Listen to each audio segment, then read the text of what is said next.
यहां हमें एक प्रश्न दिया गया है।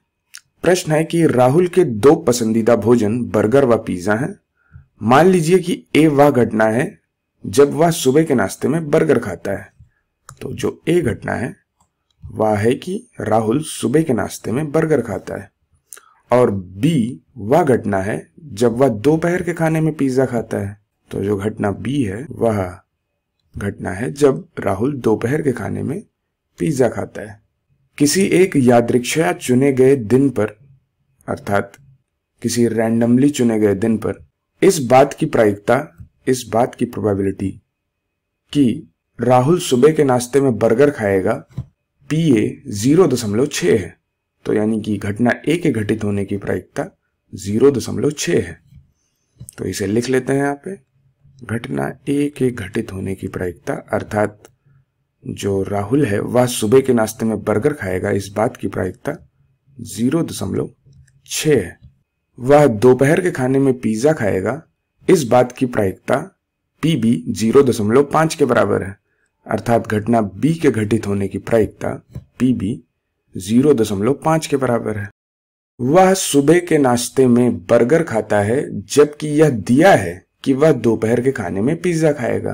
तो यहां पर वह सुबह के नाश्ते में बर्गर खाता है, अर्थात हमें घटना ए के घटित होने की प्रायिकता निकालनी है, जबकि घटना बी घटित हो चुकी है, अर्थात हमें पता है कि वह दोपहर में पिज्जा खाएगा। इस बात की प्रायिकता, अर्थात यह सप्रतिबंध प्रायिकता, कंडीशनल प्रोबेबिलिटी, यह बराबर है 0.7 के।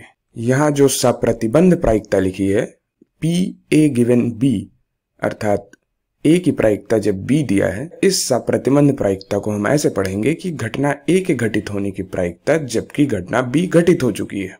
अब यदि यहां हम देखें तो घटना A के घटित होने की प्रायिकता 0.6 है तथा घटना A के घटित होने की प्रायिकता जबकि घटना B घटित हो चुकी है, इस बात की प्रायिकता अर्थात सप्रतिबंध प्रायिकता यह 0.7 के बराबर है।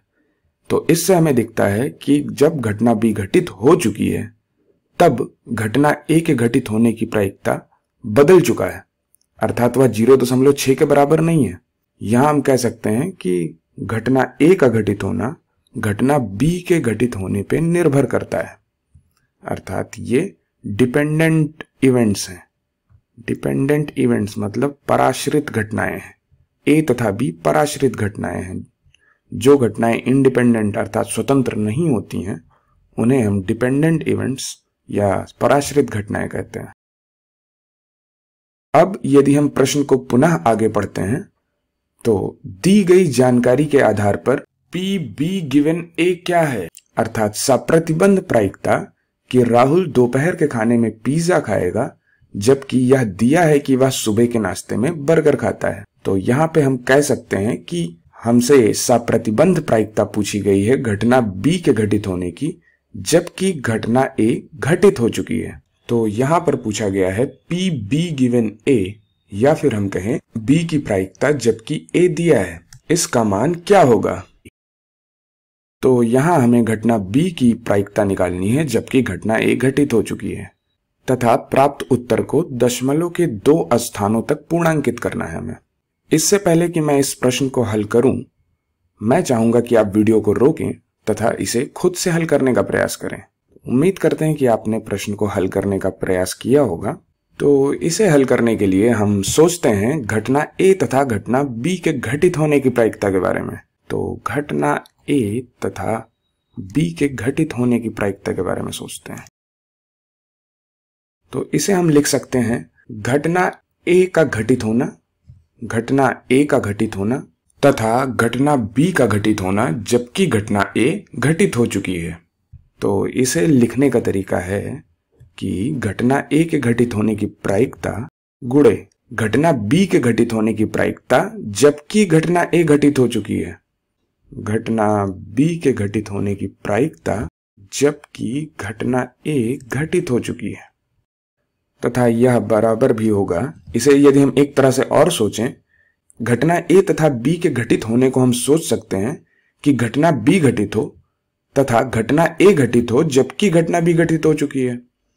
तो इस तरह से यदि हम सोचे तो हम लिखेंगे इसको कि घटना बी के घटित होने की प्रायिकता गुणे घटना ए के घटित होने की प्रायिकता जबकि घटना बी घटित हो चुकी है, जबकि घटना बी घटित हो चुकी है। अतः हम घटना ए तथा बी के घटित होने की प्रायिकता को दो तरह से लिख सकते हैं, जैसे कि यहां पर लिखा गया है। अब यदि हम देखें तो चूंकि हमें बी के घटित होने की प्रायिकता 0.5 दिया है, अर्थात पी भी 0.5 है, तो यह 0.5 है, तथा पी ए गिवन बी यह 0.7 के बराबर है। तो जब इन दोनों का गुणा करेंगे तो हमें यह बराबर मिलेगा 0.35 के, 0.35 के। अतः यहां हमें घटना ए तथा बी के घटित होने की प्रायिकता हमें 0.35 के बराबर मिली है। तो यहां पर इस समीकरण से हम पी ए गुणे पी बी गिवन ए को 0.35 के बराबर लिख सकते हैं। तो यह बताएगा हमें, यह समीकरण हमें बताएगा कि पी ए गुणे पी बी गिवन ए यह बराबर है 0.35 के। अब चूंकि हमें पी ए पता है 0.6 के बराबर है, तो चूंकि पी ए 0.6 के बराबर है, तो यह समीकरण हो जाएगा 0.6 गुणे पी बी गिवन ए बराबर 0.35। तो यहां से यदि हम 0.6 से भाग दें तो हमें पी बी गिवन ए मिलता है 0.35 बटे 0.6। तो जब आप 0.35 बटे 0.6 को कैलकुलेटर से कैलकुलेट करेंगे, अर्थात उसकी गणना कैलकुलेटर से करेंगे, तो आपको यह मिल जाएगा बराबर 0.5833 ... तो ये ऐसे 3 आगे बढ़ता रहेगा। तो यह लगभग बराबर होगा 0.58 के। तो इसलिए हमें यह सप्रतिबंध प्रायिकता 0.58 के लगभग बराबर मिलती है। या फिर हम कहें कि घटना बी के घटित होने की प्रायिकता जबकि घटना ए घटित हो चुकी है, यह लगभग बराबर है 0.58 के।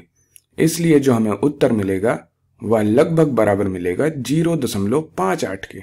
यहां हम पुनः सत्यापित कर सकते हैं कि घटना बी तथा घटना ए डिपेंडेंट इवेंट्स अर्थात पराश्रित घटनाएं हैं, क्योंकि घटना बी का घटित होना जबकि घटना ए घटित हो चुकी है की प्रायिकता 0.58 के लगभग बराबर है, जो कि 0.5 से बड़ा है। अतः सिर्फ घटना बी के घटित होने की प्रायिकता 0.5 के बराबर है, जबकि जब हम जानते हैं कि घटना ए घटित हो चुकी है, उस परिस्थिति में घटना बी के घटित होने की प्रायिकता अर्थात यह सप्रतिबंध प्रायिकता 0.5 से बड़ी हमें मिल रही है। तो यहां से हम कह सकते हैं कि चूंकि ये जो पी बी है वो पी बी गिवन ए के बराबर नहीं है, इसलिए बी तथा ए पराश्रित घटनाएं हैं।